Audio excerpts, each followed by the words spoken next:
Ka-Express, habang papalapit ang NBA Summer League, lalong umiinit ang usapan tungkol kay Kai Sotto. Matapos ang mahabang pag-aantay mula sa kanyang ACL recovery, muling nasa radar ng iba't ibang NBA organizations ang 7-3 Pinoy Center. At ang nakakagulat, hindi lang isa o dalawang kupunan ang posibleng interesado sa kanyang serbisyo. Sa mga nakaraang linggo, sunod-sunod ang mga ulat at spekulasyon na nag-uugnay kay Kai sa ilang NBA Summer League programs, kabilang sa mga madalas mabanggit ng mga fans at basketball insiders, ang Utah Jazz, Sacramento Kings, Orlando Magic at Washington Wizards. Ang apat na kopunang ito ay may iba't ibang pangangailangan sa frontcourt at player development, dahilan upang maging interesting ang posibilidad ng pagkuha nila kay Kai para sa Summer League roster. Para sa maraming Pinoy fans, malaking development ito dahil matagal ng pangarap ni Kai na makabalik sa NBA conversation matapos ang kanyang mga karanasan sa Australia, Japan at Gilas, Pilipinas. Ang Summer League ay hindi lamang simpleng exhibition tournament. Ito ay nagsisilbing audition stage kung saan sinusuri ng mga NBA teams ang potensyal ng mga players para sa training camp invitation, Exhibit 10 contracts, two-way deals, at maging full NBA opportunities. Pero narito ang pinakamahalagang detalye. Wala pang official na confirmation kung aling team ang kanyang sasalihan. Habang patuloy ang mga usap-usapan, nananatiling bukas ang iba't ibang posibilidad para sa Pinoy star. Kaya naman ang tanong ng buong basketball community ngayon, sa apat na NBA teams na ito, sino kaya ang magbibigay kay Kai ng pinakamalaking pagkakataon upang muling patunayan na kaya niya makipagsabayan sa mga pinakamagagaling na manlalaro sa mundo? At isang napakalaking usapan ngayon sa mundo ng Philippine basketball, ang patuloy na pag-uugnay kay Kai sa iba't ibang NBA Summer League teams. Matapos ang halos isang taong pagbangon mula sa ACL injury, unti-unting bumabalik ang excitement sa kanyang NBA journey. Well, hindi ba kakaila na naging mahirap ang daan ni Kai nitong nakarang mga buwan? Habang abala ang ibang players sa actual na competition, kailangan niyang pagdaanan ang masusing rehabilitation process upang maibalik ang kanyang lakas, mobility at kumpiyansa sa loob ng court. Pero sa kabila nito, hindi nawala ang interest ng maraming basketball observers sa kanyang potential.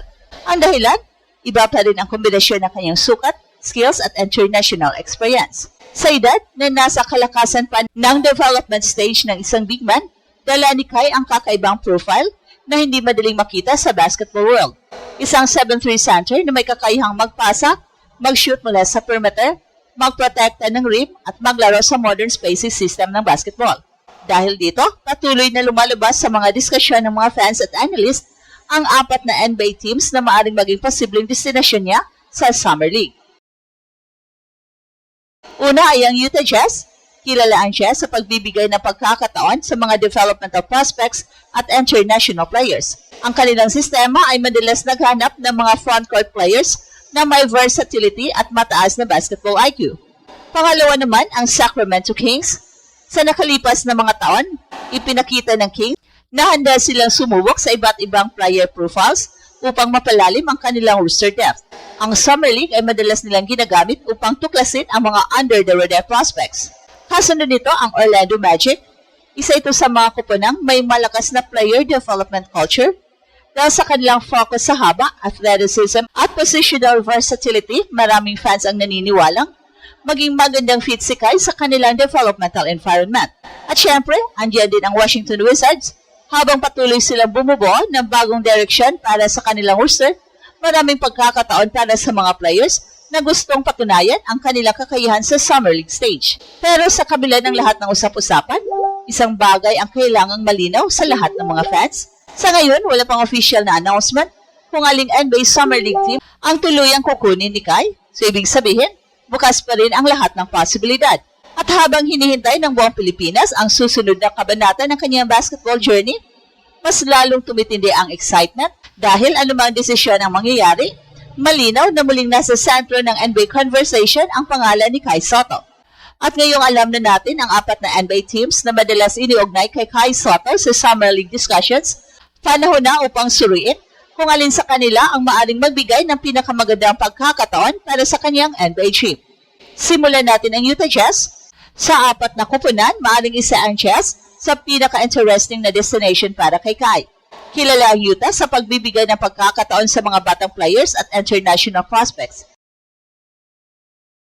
Hindi rin sila natatakot magbigay ng minutes sa mga developmental talents kung nakikita nilang may long-term upside ang isang manlalaro. Para kay Kai, malaking bagay ito dahil hindi siya nangangailangan lamang ng rooster spot. Ang mas mahalaga ay ang pagkakataong maipakita ang kanyang kakayahan sa tamang sistema. Ang Jazz ay isa sa mga organisasyong kilala sa player development at pagtulong sa mga players na maabot ang kanilang potential. At sunod naman ang Sacramento Kings. Sa nakalipas na mga taon, nagbago ng malaki ang kultura ng Kings mula sa pagiging rebuilding franchise noon. Isa na sila ngayong competitive organization na naghahanap ng karagdagang depth sa iba't ibang posisyon. Ang magandang aspeto rito para kay Kai ay ang mabilis at modernong estilo ng laro ng Kings dahil mahusay silang magpatakbo ng opensa mula sa high post at may kakayahang mag-spacing bilang big man. Maaring bumagay ang kanyang skill set sa sistemang ito. Gayunpaman, mataas din ang competition sa rooster spots kaya kailangan niyang magpakitang gilas agad sa Summer League kung sakaling dito siya mapunta. Pangatlo, ang Orlando Magic. Maraming basketball fans ang naniniwalang ito ang isa sa pinakamagandang fit para kay Kai. At bakit? Dahil kilala ang Magic sa paghanap ng mahahabang players na may versatility. Mahilig silang mag-develop ng mga atleta na may kakaibang physical tools at positioning flexibility.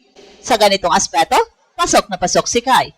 Bukod sa kanyang 7'3 frame, meron din siyang shooting touch, passing ability at rim protection na mahalaga sa modern NBA.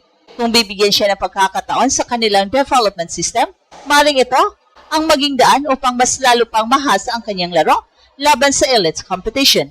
At syempre, andyan ang Washington Wizards. Bagamat hindi sila gaanong nababanggit para sa ibang teams, maaring sila ang dark horse sa usapang ito. Kapag ang isang koponan ay nasa proseso ng pagbuo ng bagong identity at bagong roster core, mas nagiging bukas sila sa pagsubok ng iba't ibang prospects.